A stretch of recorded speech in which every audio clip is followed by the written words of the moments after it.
Ayun. Ito na po yung ating in-ICU.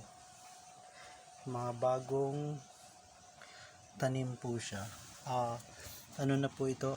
Almost 2 weeks.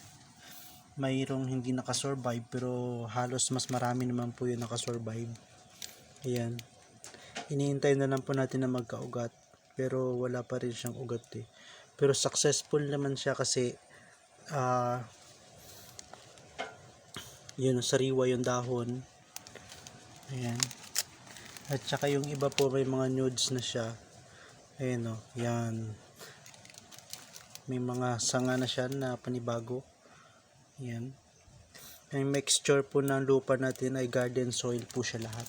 Pure garden soil. Wala po siyang mix. Wala pa akong nilagay na kung ano-ano man siya. Ayan po. Ayan. Ang importante po kasi pag nag-ICU tayo, hindi naman po siya 100% talaga na mabubuhay yung ICU, pero almost 90% mabubuhay siya kasi kasi everyday kasi siya nagmo-moist. Ayan o. Yan, nagmo-moist siya. So yun lang po yung pinaka-practical. Kung yung mga variety mo talaga ay mga hybrid, no. Yung mga hindi pangkaraniwan na mga hindi pangkaraniwan na mga variety.